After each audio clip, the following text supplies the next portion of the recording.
नाज़रीन, you welcome and watching debate with Nadia Mirza.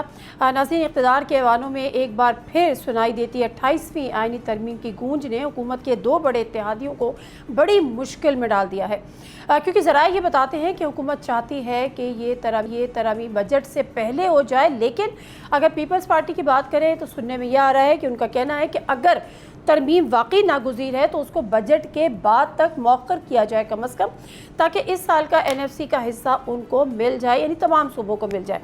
हुकूमत का अंदाज़ा आप इस बात से भी लगा सकते हैं या लगाया जा सकता है कि JUIF के सीनियर रहनुमा हैं सेनेटर कामरान मुर्तज़ा, उनके मुताबिक 28वीं आइनी तरमीम के 3 से 4 मुसव्वदे भी तैयार कर लिए गए हैं। और दूसरी जानिब ज़राए का कहना यह भी है कि पीपल्स पार्टी को इशारे मिलना शुरू हो गए हैं कि तरमीम की मुखालफत की शक्ल में क्या कीमत चुकाना पड़ सकती है। मिसाल के तौर पर अगर बात की जाए, जैसे बलूचिस्तान हुकूमत की तब्दीली की अफवाहें भी चल रही थी, सदर मुमलिकत के इस्तीफ़ों की खबरें भी कुछ ज़राए से एमी गर्द कर रही थी, और नैब का सिंध में मुतहरिक होना भी एक अहम इशारा है। 28वीं तरमीम के मुजावज़ा नुकात के मुताबिक NFC के तहत सूबों का शेयर कम होना, नहरों का मामला, बेनज़ीर इनकम सपोर्ट प्रोग्राम को सूबों के हवाले कर दिया जाए या करने की बात, और 18वीं तरमीम के बाद सूबों को दिए गए सेहत तालीम के महकमे दोबारा से वफाक के सुपुर्द कर देना, आबादी के मसाइल जैसे दीगर मामलात पर हुकूमती इत्तेहादियों और स्टेक होल्डर्स के दरमियान हतमी मुशावरत तो जारी है, लेकिन कुछ चीज़ों पर अभी फड्डा बरकरार है। लेकिन सवाल ये पैदा होता है कि जो हुकूमत बजट से पहले तरमीम मंजूर करवाने के लिए सर तोड़ कोशिशें कर रही थी, तो क्या नून लीग पीपल्स पार्टी की हिमायत के बगैर आइनी तरमीम और बजट पास करवाने में कामयाब हो जाएगी? क्योंकि बिलावल भुट्टो ज़रदारी ने गुज़िश्ता रोज़ पार्लिमानी इजलास में ये भी कहा है कि पीपल्स पार्टी की हिमायत के बगैर ना आइनी तरमीम होगी और ना बजट पास होगा, और मेरी हिमायत के बगैर पीपल्स पार्टी तरमीम की हिमायत भी नहीं करेगी जब तक उनकी इजाज़त नहीं होगी। आज के प्रोग्राम में 3 अहम सवालों के जवाब ढूंढने की कोशिश करेंगे।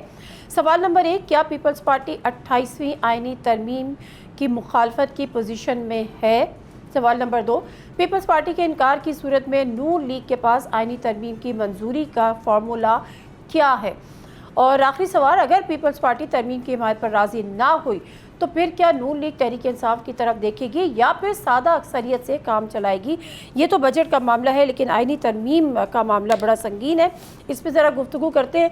हमारे साथ मौजूद है हुज़ैफ़ा रहमान साहब, जो कि minister of national heritage and culture division SAPM farmer information commission Pakistan, और कादिर मंदुखेल साहब, पाकिस्तान पीपल्स पार्टी के सीनियर रहनुमा, farmer member of national assembly.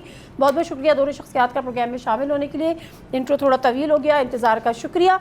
और PTV की याद दहानी मैंने आप लोग को करा दी है कि क्या कहते हैं, इंतज़ार फरमाइए, और हम तो वैसे भी पीछे ही जा रहे हैं। तो ज़रा हुज़ैफ़ा रहमान साहब ये फरमाइएगा कि हुकूमत कितनी संजीदा है 18वीं तरमीम लाने के लिए? जी बहुत शुक्रिया।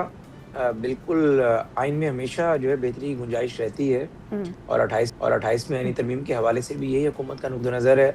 और मैं समझता हूँ कि जब 26वीं आइनी तरमीम आई थी तो बहुत सारी चीज़ें रह गई थी, पीपल्स पार्टी और हमने मुशावरत से 27वीं आइनी तरमीम लेकर आए, और अब भी अगर ज़रूरत महसूस होगी तो लाजमी 28वीं आइनी तरमीम आएगी। लेकिन उससे पहले ज़ाहिर है वोट्स के बगैर आप तरमीम पास नहीं करा सकते, और सबसे बड़ी इत्तेहादी हमारी पाकिस्तान पीपल्स पार्टी है। तो पीपल्स पार्टी के साथ मुशावरत होगी, पीपल्स पार्टी को कन्विंस करेंगे, कुछ जगहों पर वो हमें कन्विंस करेंगे, और जब दोनों बड़ी जमातें 223 का नंबर नेशनल असम्बली में और 64 का नंबर सेनेट में अबूर करने में कामयाब हो जाएंगे तो लामहला तरमीम भी आ जाएगी। लेकिन ज़ाहिर है आइन में हर वक्त बेहतरी की गुंजाइश रहती है, लेकिन डिफरेंस ऑफ ओपिनियन तो एक जमात में होती है, यहाँ तो फिर भी 2 जमातों का मामला है। तो मैं ये भी नहीं कहना चाहता कि पीपल्स पार्टी के साथ डिस्कशन हो गई है, और ये भी कहना मुनासिब नहीं कि बिल्कुल भी कोई बातचीत नहीं चल रही। लेकिन ज़ाहिर है एक मुल्क में वजारत है जिसका नाम मिनिस्ट्री ऑफ जो है वो लॉ एंड पार्लियामेंट्री अफेयर्स को वो डील करती है। तो मिनिस्ट्री ऑफ लॉ का तो काम ही यही है कि sorry law and justice parliamentary affairs ministry, law and justice का काम ही यही है कि आपने आइन में बेहतरी के हवाले से, एक्ट ऑफ पार्लियामेंट्स को बेहतर बनाने के हवाले से, CRPC, Pakistan penal code, civil procedure code, इन सबको बेहतर बनाने के हवाले से काम करना है। बिल्कुल ठीक है। हुज़ैफ़ा रहमान साहब, मुझे एक दफ़ा इसको इंडोर्स कर दीजिएगा कि ये 28वीं आइनी तरमीम का मामला या इस पे बहस तो बाद में होगी, लेकिन जो चीज़ें हैं वो पीपल्स पार्टी को कन्वे कर दिया गया, ऐसा नहीं है कि अभी कुछ है ही नहीं। नहीं, ऐसी बात नहीं है कि कन्वे कर दिया गया कि हमें तरमीम ला रहे हैं, इस तरह की चीज़। फिर जब पहले भी इस पे बात हुई थी, तो उस पर भी ज़ाहिर है हमने अपना एक नुक्ता नज़र रखा था पीपल्स पार्टी की क़यादत के सामने, हम्म कि इसमें मज़ीद बेहतरी होनी चाहिए। एनएससी के हवाले से जो हमारा नुक्ता नज़र था, उस पे उन्होंने अपना नुक्ता नज़र रखा था नहीं तो और आपने उसको हमने उनकी बरमला नॉलेज मीडिया में पे तो ले इज़हार आए भी ना किया। कम से कम कि 28वीं आनी तरमीम होने जा रही है। तो ये नॉलेज में उनके लाने के लिए मेरे ख्याल से मीडिया को बताने की ज़रूरत नहीं है। जब पीपल्स पार्टी की क़यादत खुद इसको एंडोर्स करेगी, तो नहीं सामने अभी आ आपने जाएगा कि कहा उनके ना ना इल्म में ना ले सर, आएँ। अभी आपने कहा कि ऐसा भी नहीं है कि हमने उनको बताया नहीं है और ऐसा भी नहीं है कि इनको कुछ पता नहीं है या बिल्कुल ही बात नहीं हुई इस पे। नहीं, इसका मैंने मतलब है हाँ, थोड़ा उसको बहुत तो बताया उसको गया है ना। उसकी मैंने नहीं, उसकी मैंने वज़ाहत आपके सामने कर दी कि जो हमारा नुक्ते नज़र है एनएफसी के हवाले से या जो कुछ वज़ारतों के हवाले से या मज़ीद 18वीं यानी तरमीम को बेहतर बनाने के हवाले से, हम्म वो पीपल्स पार्टी की क़यादत को वेल कन्वेड है और आज से नहीं कई महीने पहले से। ठीक है, और बिल्कुल पीपल्स सही है। पार्टी का जो उस पे नुक्ते नज़र है, वो भी हमें वेल कन्वेड है। उस हाँ लेकिन ज़ाहिर है जब हाँ हम एक नुक्ते पे मुत्तफ़िक होंगे तभी 28वीं यानी तरमीम आएगी। जाहिर है, मैं ये थोड़ी कह रही कि आप कल ला रहे हैं परसों ला रहे हैं, लेकिन बात तो चल रही है ना, इसका मतलब है। कादिर मंदोखेल साहब, अब वो तो कह रहे हैं कि ज़ाहिर है आइन में हमेशा हर चीज़ में तरमीम की गुंजाइश होती है, बेहतरी के लिए गुंजाइश होती है। अब आप लोगों का नुक्ता नज़र ये है कि चूँकि पीपल्स पार्टी 18वीं आइनी तरमीम लेकर आई थी, तो वो अब मतलब बेस्ट है या उसमें कोई तब्दीली की ज़रूरत नहीं है, तरमीम की ज़रूरत नहीं है, क्योंकि असल मामला जो है वो एनएफसी अवार्ड का है, वो रिविज़िट होता है, वो कम होता है। फिर दूसरा बीआईएसपी का भी हो गया है कि वो भी अब सूबे देखें। फिर नहरों का मामला एक दफ़ा फिर उठने की ख़बरें हैं, और उसके बाद जो तालीम और सेहत का जो डेवोल्यूशन ऑफ पावर के बाद जो 18th अमेंडमेंट में सूबों को चला गया था, वो भी अभी तक राज है। पीपल्स पार्टी किस किस चीज़ के लिए राज़ी है और किस किस चीज़ पर हाथ खड़े करने जा रही है? बहुत शुक्रिया नादिया साहबा। पहली बात तो ये है कि हम बातें सारे मफरूज़े के ऊपर हम बात कर रहे हैं, ना कोई बिल टेबल हुआ है, ना हुकूमत ने कोई दिया है। हम खामखा ऐसी बहस करें, चलो जब खामखाई सही तो उसका जवाब भी दे देता हूँ। जी हुज़ैफ़र रहमान साहब दुरुस्त फरमा रहे हैं कि हुकूमत तरमीम हर वक्त लाने की कोशिश करेगी और लाएगी बेहतरी के लिए। बेहतरी में मैं थोड़ी सी तरमीम करूँगा, बेहतरी के लिए बिगाड़ने के लिए। मगर जब जब हुकूमत के पास 2/3 मेजॉरिटी वो बिगाड़ने या बेहतरी दोनों सूरत में किसी सूरत में भी वो आइन में तरमीम ला सकती है, ये उनके पास आइनी हक है। अब सवाल ये है कि जो एनएफसी अवार्ड से मैं शुरू कर लेता हूँ कि जब एनएफसी अवार्ड पहली मरतबा मुतफ़्क़ा तौर पे पास हुआ, और मैं ये समझ रहा हूँ कि पंजाब की बड़ी कुर्बानी है कि उन्होंने अपना हिस्सा कम करके और मुतफ़्क़ा तौर पे एनएफसी अवार्ड को पास कराया। उसमें ये लिखा गया कि इनका जो हुजूम है यानी जो पैसे है वो हर साल बढ़ते रहेंगे, यकीनन जब इनकम आएगा तो बढ़ते रहेंगे। कम नहीं हो सकते, बढ़ सकते हैं। कम का नहीं लिखा हुआ है, बढ़ने के लिखा हुआ है। यकीनन जब ग्रोथ बढ़ेगी तो ज्यादा ही होगा। और फिर उसके बाद ये है कि ये 2012 का पास करदा बिल है, आज 2024 है। मैं ये कहूँगा कि ऐसी सूरत हाल में वफाकी हुकूमत अगर ये कही हमारे पास पैसे कम है तो वो ज़रूर सूबों से पैसे मांग सकती है। ठीक है, पंजाब, सिंध, बलूचिस्तान, पख्तूनख्वा इतने पैसे लाओ, बिल्कुल उनका हक है, चाहे अफगानिस्तान का जंग हो, हिंदुस्तान का जंग हो। लेकिन साथ साथ में ये भी सवाल करने का जो है ना वो हक बजानिब हो कि ये पेट्रोल और डीजल की कीमत में जो अरबों नहीं खरबों रुपए हुकूमत ले रही है, तो क्या उसमें भी सूबों को हिस्सा दे रहे? अर्गिज नहीं दे रहे। एनएफसी अवार्ड के मद में हुकूमत पैसे मांग रही है सूबों से, तो वो जो हुकूमत के पास अरबों खरबों रुपए पेट्रोल डीजल की मद में आए वो भी देना चाहिए। मैं उस सवाल के जवाब में ये वही तो कह रही हूँ ना कि आप शेयर मांग रहे हैं ना कि अगर हुकूमत ने जो इतना पैसा लेवी की मद में, लेवी टैक्स की मद में जमा किया है, पेट्रोल के प्राइस बढ़ा के जमा किया है, वो भी सूबों को शेयर दे दें। अच्छा, मैं अपने जवाब वापस लेता हूँ। मैं ये कहता हूँ हुकूमत ने जुल्म किया है पेट्रोल डीजल बढ़ाने के। चलो अब तो खुश है ना सवाल का? बिल्कुल खुश हूँ सर, होना भी यही चाहिए था। ठीक है, आगे बढ़ते। हाँ, आगे बढ़ते। तो आपने 18वीं तरमीम के बारे में जो आपने सेहत और एजुकेशन की बात की है, किसने हुकूमत को कहा ये मुखबरों को वो मिनिस्ट्री दे जो इस्लामाबाद के एक पिम्स अस्पताल है उसकी मद में आप वजीर सेहत बनाए, इस्लामाबाद में एक कॉलेज एक स्कूल है उसकी मद में आप वजीर एजुकेशन इन मुखबर जो मुखबर खास को दे दे। लेकिन इसी सूरत में आपको मैं दलाइल के साथ बात करूंगा कानून के तालिब इल्म के हिस्से से। कराची में यहाँ 3 अस्पताल है, NICVD, चाइल्ड हॉस्पिटल और जना अस्पताल JPMC जिसे कहते हैं, ये वफाकी हुकूमत के है। जब ये मुकदमा चला था सिंध हाई कोर्ट से, सिंध हुकूमत मुकदमा हार गई कि वफाकी हुकूमत का है। सुप्रीम कोर्ट से हम मुकदमा हार गए। फिर हमने ये कहा कि ठीक है बाबा ले लो ये अस्पताल आपके, सुप्रीम कोर्ट ने फैसला हमारे खिलाफ दे दिए, तो वफाकी हुकूमत ने हाथ खड़े कर दिए, भाई हमारे पास पैसे नहीं है। उसके बाद सिंध हुकूमत ने अजरफ एचओ जो हमारे वजीर सियासत है उसकी सरबराही में, आप मुझे बताओ कि यहाँ पे NICVD के तर्ज पे 10 अस्पताल 10 जिलों में बने, चाहे मेरे उस शहबाज शरीफ साहब का और मुस्तफ़ा कमाल साहब का एरिया है, नवाबशाह, हैदराबाद, लाड़काना, सक्कर वगैरह वगैरह में। उसके बाद दुनिया का बेहतरीन ट्रामा सेंटर बेनजीर के नाम से कराची में 15 मंजिला बिल्डिंग है, वो बनाई, अस्पताल है, काम कर रहे। मैं ये करूँ कि ये सारे अस्पताल जब 18वीं तरमीम के तहत सिंध हुकूमत ने बनाई, यकीनन पंजाब, बलूचिस्तान और पख्तूनख्वा में बनेगी। अब हुकूमत कहते नहीं चाहिए वापस दे दो वफाक को, तो ये बेड़ा गर्क कर रहा है, क्या प्रोग्राम है? चलो अब आगे सुनिए। चलें, बेड़ा गर्क कर रहे हैं या क्या प्रोग्राम है हुज़ैफर रहमान साहब, ये तो आप बताएंगे। अब एक मुख्तसर सा ब्रेक, वापस आते हैं, स्टे विद अस।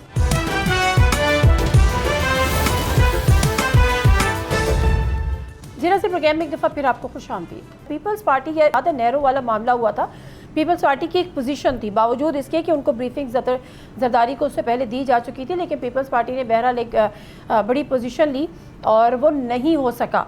किस तरह से मनाएंगे? NFC तो पीपल्स पार्टी की रेड लाइन है, और ख़ासतौर पे BISP वो तो शायद उससे भी बड़ी रेड लाइन है। हुज़ैफर रहमान साहब। बहुत शुक्रिया नादिया मिर्ज़ा साहिबा। गुजारिश ये है कि आपने तो ज़ाहिर है जो पीपल्स पार्टी का इंतहाई मौक़िफ़ है मेरे सामने रख दिया। हमारे बुज़ुर्ग भाई कादिर मंदोखिया साहब ने भी जो अपनी इस हवाले से नुक्ते नज़र था वो भी सामने रखा। मैं अपनी गुज़ारिशात रख देता हूँ। एक तो मेरे ख़्याल से फ़ोरम नहीं है कि हम पीपल्स पार्टी को कन्विंस करने के लिए यहाँ पर कन्विंस करें। वो ज़ाहिर है पार्लिमानी बिज़नेस जब शेड्यूल होगा और फाइनल मुसव्वदा मौजूद होगा, पीपल्स पार्टी और हमारी लीडरशिप आमने सामने बैठेगी, तो लाजमी उन्हें कायल करेंगे।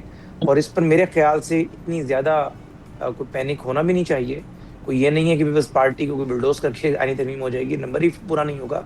और चेयरमैन बिलावल का नुक्ता नज़र आपके सामने आ चुका है, उन्होंने एक वाज़ेह हिदायत कर दी है, अगर ये तरमीम होगी तो पीपल्स पार्टी के कन्विंस होने के बाद ही होगी। बिल्कुल। अच्छा, अब उन्हें कैसे कन्विंस करेंगे, या हम कन्विंस होंगे या वो होंगे, अगर आप कॉन्फिडेंट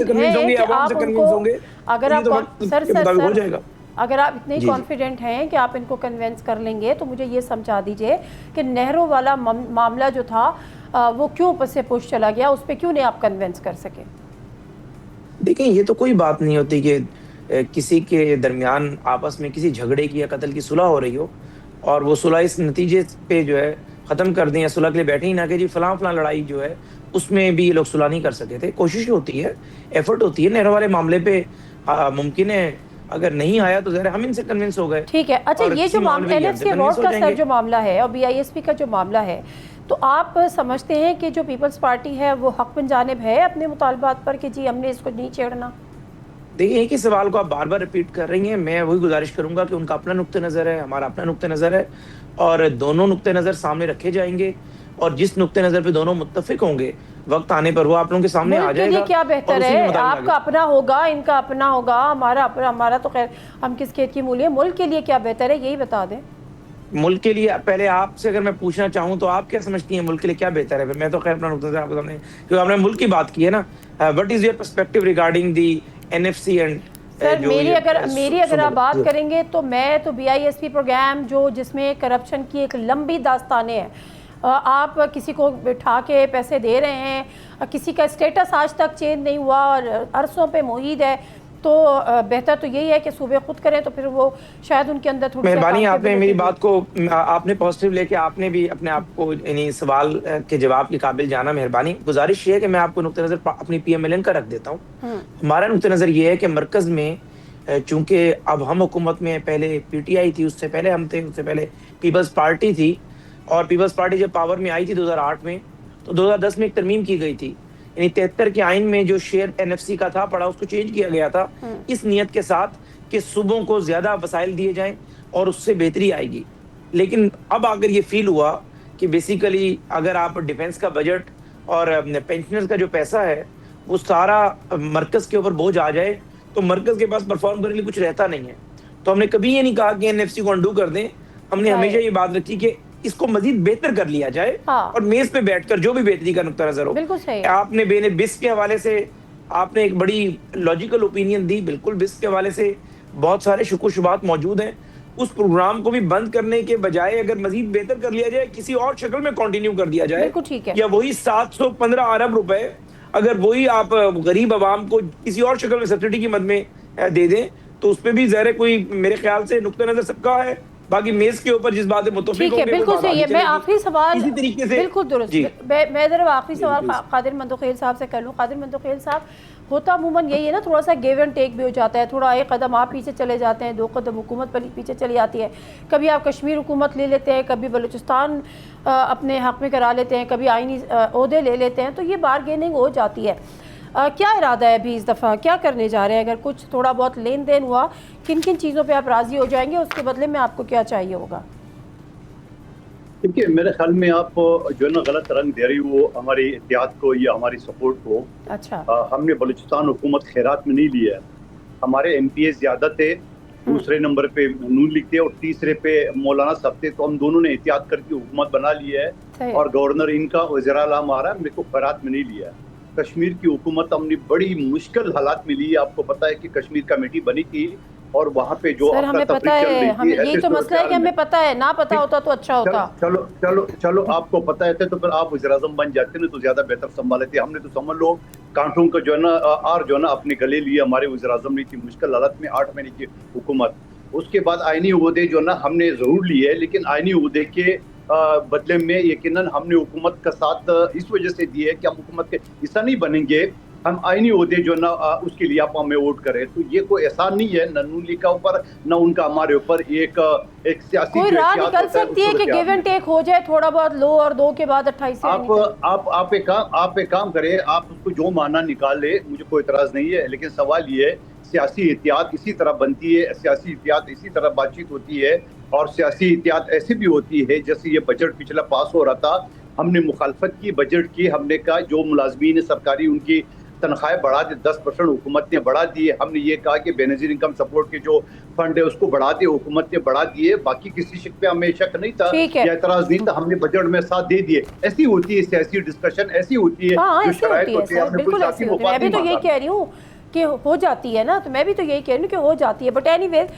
ये बात ठीक है, दोनों अहम इत्तेहादी हैं। पीपल्स पार्टी के बगैर आईनी ज़मीन की मंजूर नहीं हो सकती, उसके लिए पीपल्स पार्टी को मनाना होगा। पीपल्स जब बातें मनाने की आती हैं तो डेफिनेटली कुछ लो और कुछ दो तो होता ही है। पीपल्स पार्टी क्या लेगी और PMLN क्या दे सकती है, आने वाले वक्त में हमें पता चलेगा। ज़फ़र रहमान साहब बहुत बहुत शुक्रिया आपका, और कादिर मंदोखेल साहब का भी शुक्रिया। ब्रेक से वापस आते हैं तो ये ज़रा बात करेंगे कोइन अनमोल पिंकी की। अपने आप को कभी कोइन कहती हैं, कभी वो किंग कहती हैं, कभी वो डॉन कहती हैं, और जो उनका ऑरा इस वक्त सोशल मीडिया की जो उनके क्लिप जीनत हैं वो यही है। लेकिन टाइमिंग्स, इतना बड़ा नेटवर्क किस तरह से पकड़ लिया, आगे क्या होगा, सज़ा मिलेगी नहीं नहीं, नेटवर्क चल कैसे रहा है। ब्रेक लेते हैं, वापस आएंगे। फ़हीम सिद्दीकी हमें ज्वाइन करेंगे, उनसे गुफ्तगू करते हैं।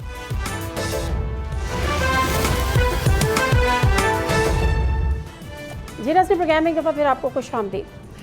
कोकेन के काले धंधे से जुड़ी एक ऐसी कहानी बेनकाब हुई है जिसने शोबिस से सियासत तक और बाअसर हलकों में एक खलबली मचा दी है। मनशियात फरोश अनमोल उर्फ पिंकी कानून की गिरफ्त में आई तो पता चला कि कई ऐसे अदाकार हैं, मॉडल्स हैं, सियासी शख्सियात हैं और उनके अहले खाना भी पिंकी के ख़रीदार हैं। 15 बरस से मनशियात के धंधे में राज करने वाली और बैनुल सूबाई नेटवर्क चलाने वाली अनमोल उर्फ पिंकी को 12 मई को कराची के इलाके गार्डन टाउन से गिरफ्तार किया गया। ताहम उनके वकील का दावा है कि पिंकी को दरअसल 1 मई को लाहौर से लिया गया था, जबकि गिरफ्तारी बाद में जाहिर की गई। और इब्तिदाई तफ्तीश में ये भी पता चला है कि इस काले धंधे में पिंकी अकेली नहीं थी बल्कि उसके अहले खाना भी उसमें मुलव्विस थे। अनमोल उर्फ पिंकी पर अब तक 15 के करीब मुकदमात हैं, जिनमें से 10 मुकदमात पहले ही दर्ज थे। तो सवाल यहाँ पर यह भी तो पैदा होता है कि पिंकी को कौन बचाता रहा, कौन था जो उसको गिरफ्तार नहीं होने देता था, और कौन था जिसने 2018 में गिरफ्तारी के बाद कानून की गिरफ्त से निकलवाने में मदद की थी। पिंकी की गिरफ्तारी के बाद एक जानिब सवालात का अंबार है तो दूसरी जानिब जो तहकीकात में नए किरदारों के चेहरों से भी नकाब उतर रहा है। खुद भी वो हैरान हैं, परेशान हैं। लेकिन कोकेन जो सूरत हाल इस वक्त है, 18 साल से आप हुकूमत में हैं, 15 साल से वो ये काम कर रही हैं, लेकिन आप अब मायूस हुए हैं कि ये निज़ाम कैसे चलेगा। इसकी तफसीलात हैं क्या, हो क्या रहा है। फ़हीम सिद्दीकी सीनियर जर्नलिस्ट हैं हमारे साथ मौजूद। अस्सलाम वालेकुम फ़हीम। फ़हीम, ये जो पिंकी हैं, कोइन अपने आप को ये कहती भी हैं और बहुत सारे अपने नाम भी इन्होंने दिए हुए हैं, आखिर ये मामला क्या है? 15 साल से नेटवर्क चला रही हैं, अब जाके गिरफ़्तार हुई हैं। वकील कहते हैं लाहौर से गिरफ़्तारी डाली, ज़ाहिर कराची से की। क्या इन्फॉर्मेशन है आपके पास?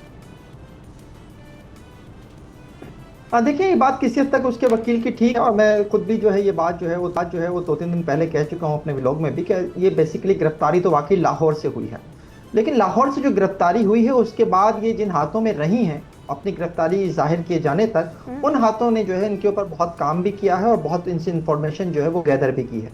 और जब वो इन्फॉर्मेशन उन्होंने अपने पास रख ली, उसके बाद जो है जाहिर इसकी गिरफ्तारी शो करना थी, तो उसके बाद इसे पुलिस के हवाले किया गया था। और जैसे ये पुलिस के हवाले हुई वैसे ही मेहरबानों के फोन भी आने लगे और ये तय हुआ कि जनाब बस इसे अदालत में पेश किया जाओ, ये अदालत से सीधी जो है वो जेल चली जाएगी। तो इससे पहले कि पिंकी अदालत में पेश हुई तो बस तो हम यूँ कह लीजिए कि मीडिया वालों की बुराई है कि हमने जो है उसे दिखा दिया इस तरह से, उसको तमाम खबरों पे से सबसे बड़ी खबर बना दिया। तो उसके बाद जो है ये पिंकी नेटवर्क जो है वो सामने आया है। अब जो ये नेटवर्क है, नो डाउट ये बहुत नेटवर्क है और पिंकी जो है कोई छोटा मोटा नाम नहीं है। ये एक ऐसी खातून है जो कोकेन को खुद जो है वो उसमें मुख्तलिफ केमिकल्स मिलाकर जो है उसे अपना ब्रांड बनाती है। उसने अपनी जो है वो यूँ समझ लीजिए कि मार्केटिंग के लिए जो अपनी प्रिंटिंग्स की बनाई हुई है, अपने बाकायदा एक शोकेस टाइप चीज़ बनाई हुई है जिसके ऊपर लिखा होता है कि मैडम पिंकी की कोइन है और इससे ज़्यादा बेहतर कोई नहीं है, नाम ही काफ़ी है। सारी चीज़ें जो है पिंकी से मुतालिक सामने आ रही हैं। अच्छा, जब तक ये चीज़ें सामने आ रही थी तो हमें यह था कि हाँ ठीक, एक कोकेन क्वीन जो है वो पकड़ ली, जो खुद को भी कोकेन क्वीन कहती है, एक मंशियात के नेटवर्क के ऊपर हाथ डाल दिया इन्होंने। लेकिन उसके बाद कुछ भी सामने आई हैं नादिया कि मैं खुद हैरान हूँ। इस खातून के हवाले से मनी लॉन्ड्रिंग की चीज़ें भी सामने आ चुकी हैं। इस खातून के हवाले से इसकी बेनामी जायदादों की चीज़ें भी, तफसीलात भी सामने आ रही हैं। और ये सारी चीज़ें जो हैं ये कोई आज से नहीं है, 2019 से हैं। जब मैं इसको इन्वेस्टिगेट कर रहा हूँ पूरे केस को, तो मेरे सामने हर रोज़ एक नई परत खुलती है। 2019 में जब इसका भाई गिरफ्तार हुआ कराची में, उसके बाद से जो चीज़ें सामने आई हैं उनमें तो बहुत कुछ है, बहुत सी चीज़ें उसमें से मैं आज अपने व्लॉग में बताने भी जा रहा हूँ। लेकिन मेरा सवाल ये है कि अगर एक खातून जो खुद भी कह रही है कि वो 15 साल से जो है वो ये काम कर रही है और 15 साल से बहुत सारे लोग जो उसकी गिरफ्तारी की कोशिशें करते रहे, तो अपनी ऑडियो में भी की है और फिर खबरों में भी चले गए, तो अब जब सिचुएशन ये है कि इतनी सारी चीज़ें जब थी तो आपको आज याद आ रहा है कि इस तरह की कोई चीज़ है? देखिए फ़हीम, ये सारी चीज़ें ठीक हैं, लेकिन आपको पता है कि हमारे यहाँ जो सिस्टम है, जो हमारे यहाँ निज़ाम नाफिज है, उसमें टाइमिंग्स की बड़ी इंपॉर्टेंस है। 15 साल से खातून इस घिनौने जो धंधा है वो कर रही हैं, पूरे सिस्टम की उनको सपोर्ट हासिल है। वो उनका कॉन्फिडेंस बता रहा है कि उनके पीछे यकीनन उनकी जो बैक है वो बहुत ज़्यादा स्ट्रॉन्ग है। फिर जिस तरह से वो बग़ैर हथकड़ी के आती हैं, जिस तरह से वो जुडिशल हो जाती हैं, इतलात है कि शायद वो हॉस्पिटलाइज भी हो गई हैं, तो अब जो गिरफ्तारी अमल में आई है उसके पीछे क्या है? क्या ज़रूरत पड़ी अचानक 15 साल बाद ऐसी शख्सियत को गिरफ्तार करने की? वो कैसे हो गई गिरफ्तारी? टाइमिंग्स के हवाले से कुछ जानना चाह रही हूँ। नादिया, आप का जो सवाल है ना इंटरेस्टिंग है और इसका जवाब मैं दे भी चुका हूँ, दोबारा दे देता हूँ कि देखें, बात यह है कि जब ये खातून जो हैं वो लाहौर से हिरासत में ली गई, उसके बाद ये जिन हाथों में रहीं, उन्होंने जो इनसे तफ्तीश की, उसके नतीजे में बहुत सी फ़ाइलें नई बनी हैं और कुछ पुरानी फ़ाइलों में कुछ नया मवाद भी ऐड हुआ है। और आपको पता है कि ये सारी फ़ाइलें जो हैं वो किसी ख़ास मकसद के लिए बनती हैं और ख़ास मकासद के लिए बनती हैं और वो मकसद जो है वो कहीं ना कहीं पूरे भी किए जाते हैं जी। तो कुछ पॉलिटिकल एक्टिविटी भी मुल्क में होने वाली है, उसका भी इसमें जो है कुछ कनेक्शन मौजूद है। अच्छा। और सिर्फ बात उन 300 नामों की नहीं रहेगी। मैं आपको अभी बता दूं कि जो आज 300 नाम कहे गए कराची पुलिस चीफ की जानिब से कि 300 नाम हमारे सामने आ गए हैं, अभी बात बहुत आगे तक जाना है, क्योंकि जो पिंकी है इसका नेटवर्क 15 साल से तो काम कर रहा था और इसमें इंटरनेशनल जो रैकेट है उनके भी बहुत सारे नाम आएंगे और जब वो नाम सामने आएंगे तो डेफिनेटली जो है आपको ये बताना पड़ेगा कि उसमें जो है वो पॉलिटिशियंस कितने हैं, उसमें जो मुख्तलिफ इदारे हैं उनके लोग कितने हैं, ब्यूरोक्रेट्स कितने हैं, ये चीज़ें भी सामने आनी चाहिए। सिर्फ सियासतदानों के ऊपर जो है वो सारा गन डालकर जो है वो बच जाना, वो कोई मुनासिब बात नहीं होगी। ये एक आम सी बात है जब इस तरह के लोग हर शोबे में होते हैं और जो कहीं ना कहीं जो है वो सपोर्ट भी करते हैं और कहीं ना कहीं वो ऐसे लोगों के लॉयल कस्टमर भी होते हैं। और मैं कह चुका हूँ ये बात भी कि एक सिंध की एक सियासी शख्सियत के साहबजादे जो हैं वो इनके लॉयल कस्टमर हैं और इनके बड़े सपोर्टर भी हैं। तो इस तरह की चीज़ें भी आएंगी सामने और बहुत सारी आनी है। तो देखिए फ़हीम हम ये बात तो कर रहे हैं कि औरों के नाम भी आना चाहिए, लेकिन आपको पता है कि यहाँ पर भी पिक एंड चूज़ होता है। किसकी आर्म ट्विस्टिंग करनी है, इसके लिए भी हमारे यहाँ बड़ी चीज़ें होती हैं। किससे अपनी बातें मनवानी है, किसको राह रास्त पर लेकर आना है, कौन हत्थे से उखड़ रहा है, बहुत सारी चीज़ें इस्तेमाल होती हैं। अयान अली, हमें और आपको अच्छी तरह से याद है पूरी मनी लॉन्ड्रिंग का केस क्या नहीं हुआ, आज कहाँ है, कोई नाम लेवा नहीं है, कोई सज़ा नहीं, कुछ भी नहीं हुआ। इसी सिस्टम से वो क्या कहते हैं मक्खन से बाल की तरह वो निकल गई। फजीला बासी की बड़ी खबरें आई जी, मनी लॉन्ड्रिंग और इतने अरबों की मनी लॉन्ड्रिंग, फलां ये वो, इन्हीं अदालतों से अब कहाँ उनकी गिरफ्तारी इस्तेमाल हुई, कहाँ नहीं हुई, हमें कुछ पता नहीं चला। और उसको यही अदालतें थी, उनसे उनको रिलीफ भी मिला, उनको ज़मानतें भी मिली, और वो ये जा वो जा। क्या लगता है आपको, क्या ये जो अनमोल पिंकी हैं इनका मामला भी यही रुख इख्तियार कर लेगा और जो असल मकासद हासिल करने हैं किसी को भी वो खाली हासिल हो जाएंगे? देखिए इसमें दो बातें हैं। एक मकसद तो वो बता दिया, आपने भी उसके ऊपर तबसरा कर लिया, मैं भी उसके ऊपर तबसरा कर चुका। एक चीज़ और भी है जो हमें थोड़ा सा देखनी चाहिए कि देखें सिंध में कोई 2.5 साल पहले जो है वो पहली बार एक बिल लाया गया था जो ड्रग्स से मुतालिक था, ख़ासतौर पर तालीमी इदारों में जो नौजवानों में बढ़ता हुआ इस्तेमाल था उसके हवाले से वो बिल आया था। जब वो बिल आया था तो मेरा माथा उस वक्त भी ठनका था कि इस बिल के लाने की ज़रूरत पीपल्स पार्टी को क्यों पड़ गई है। मैंने उस वक्त भी शर्जील मेमन साहब से पूछा था, उन्होंने मुझे ड्राफ्ट भेजा था, मैंने वो पढ़ा भी था पूरा। तो उस वक्त से लेकर अब तक में बहुत सारी चीज़ें हैं जिसमें जो है वो ऐसी हैं जिनके ऊपर जो सोशल मीडिया पर तो बात हो रही है, लेकिन मैं ये बात जानता हूँ और उस वक्त भी मैंने कही थी कि किसी बड़े घर तक आग पहुंची है तभी ये सब कुछ हुआ है। और अब ज़्यादा से ज़्यादा हफ्ता 10 दिन हुए होंगे। आपको याद होगा प्रज्ञा तालपुर साहिबा ने जो एक इजलास किया था सिंध असेंबली में जिसमें तमाम MPs भी थे, उसमें IG सिंध को भी बुलाया गया था और उसमें उन्होंने कहा था कि आप मनशियात के खिलाफ कार्रवाई करें। और उन्होंने वही अपना एक जवाब दिया था जो हमेशा पुलिस दे देती है कि जी मनशियात के लिए तो और इदारे मौजूद हैं, एंटी नार्कोटिक स्पोर्ट्स है, एक्साइज है, हम तो थर्ड लेयर के तौर पर आते हैं। उसके ऊपर नाराजगी भी हुई थी कि भाई आप करें।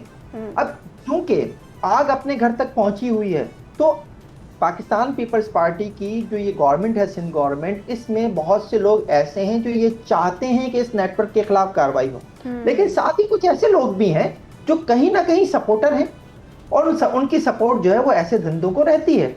तो मैं जो हमेशा एक बात करता हूं कि कराची बेसिकली माफियाज का शहर है, उसमें सारी माफियाज इंटरकनेक्टेड हैं, क्योंकि सब एक दूसरे से कनेक्ट होते हैं तो फिर जाहिर है कहीं ना कहीं मफादात की जंग भी शुरू हो जाती है। बिल्कुल सही। कितना खुल के कराची पुलिस काम कर सकती है ये इस वक्त इम्पोर्टेंट है इस सारे माहौल में। जिया लंजार साहब जो हैं वो दिल पे पत्थर रखे ये सब तो बोल रहे हैं जो आपने इस प्रोग्राम के आगाज में बयान किया, लेकिन क्या कराची पुलिस खुल के इसके ऊपर काम करेगी?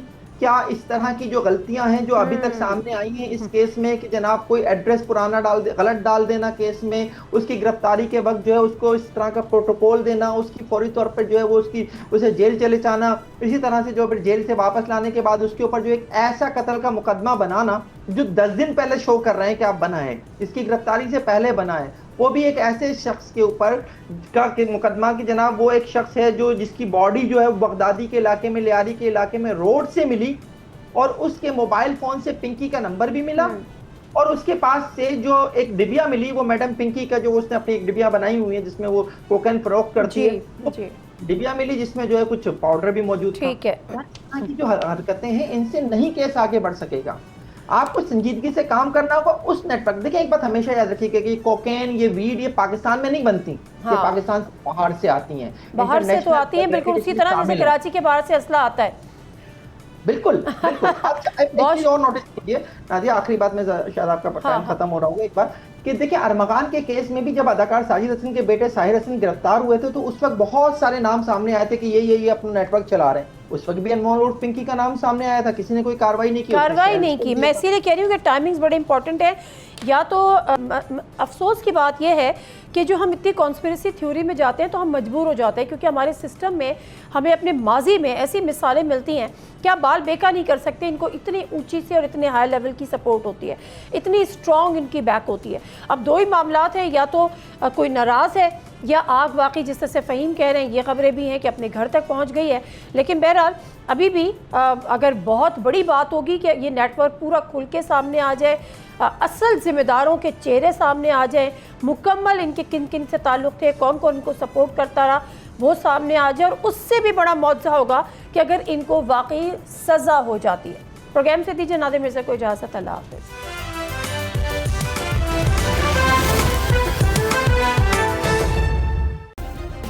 सब्सक्राइब करें और बेल दबाएं ताकि कोई खबर रह न जाए।